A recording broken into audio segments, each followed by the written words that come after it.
Depuis près de 2 mois, la Chine est en état d'urgence en raison du nouveau coronavirus.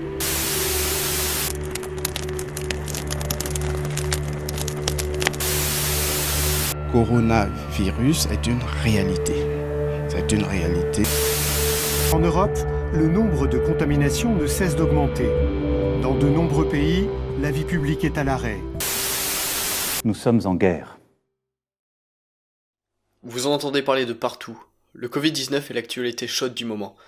Virus qui provoque la plus grande crise sanitaire de ce siècle, des centaines de milliers d'infectés, des milliers de morts. Le coronavirus paralyse notre vie, nos contacts sociaux, notre économie. Une chose est certaine, le Covid-19 va laisser des traces. Et ses répercussions vont toucher énormément de domaines.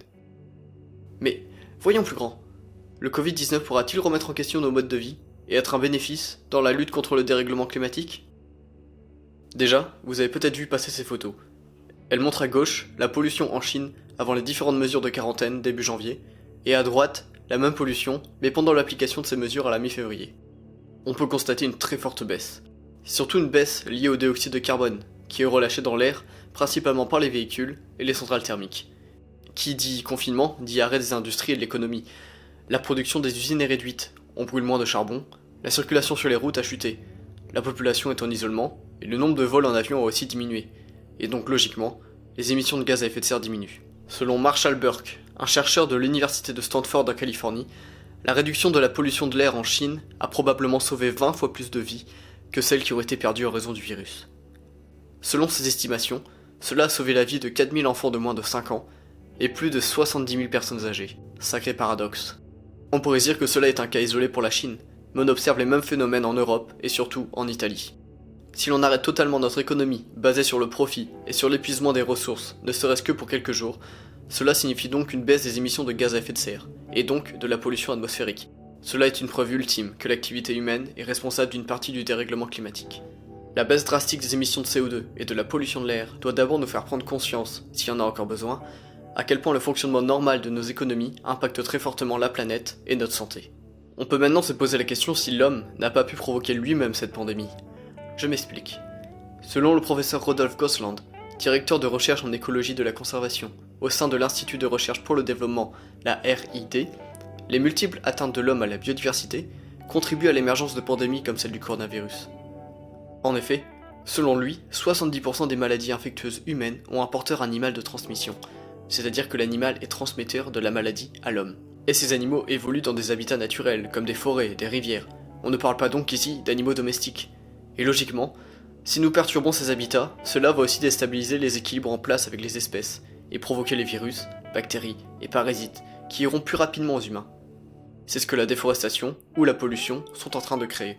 La déforestation ou la transformation de terres vierges en terres agricoles permettent à des espèces de venir s'installer dans de nouvelles régions, qui leur sont désormais favorables. C'est pourquoi des espèces comme le moustique tigre, porteur de la dengue, pourraient créer des nouvelles pandémies en Europe.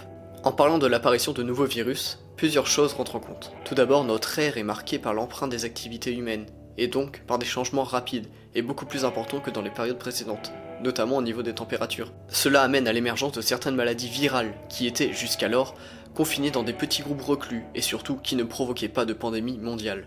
Cela est aussi évidemment accentué par notre monde hyper connecté, avec énormément d'échanges entre humains. Nous pouvons aussi parler de la fonte du permafrost, qui peut amener à l'arrivée de nouveaux virus. Le permafrost désigne un sol qui se maintient en dessous de 0 degré depuis plus de 2 ans, et ces sols peuvent être glacés depuis plusieurs dizaines de milliers d'années.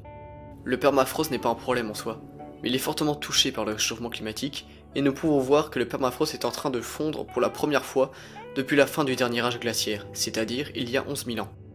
Et dans ce permafrost, des virus et des bactéries attendent le dégel pour sortir.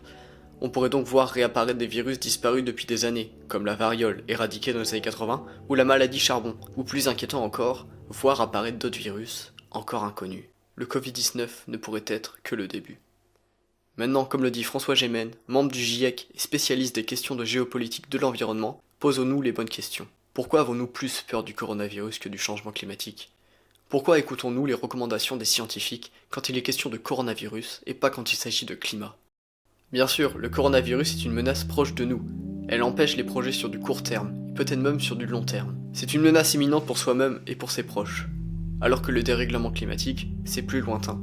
Ça semble beaucoup moins nous toucher, mais nous pensons ça à tort. Les mesures que nous sommes en train de prendre pour lutter contre le Covid-19 sont bien plus contraignantes que celles que nécessiterait une lutte contre le réchauffement climatique. Pourtant celui-ci est bien plus dangereux et risque de faire bien plus de morts. Le dérèglement climatique est déjà présent, mais il est plus abstrait que la menace du Covid-19. Bien sûr, je ne dis pas que la menace du coronavirus est à prendre à la légère. Restez chez vous, prenez soin de vous et de vos proches. Force à nos personnels de santé qui bossent d'arrache-pied.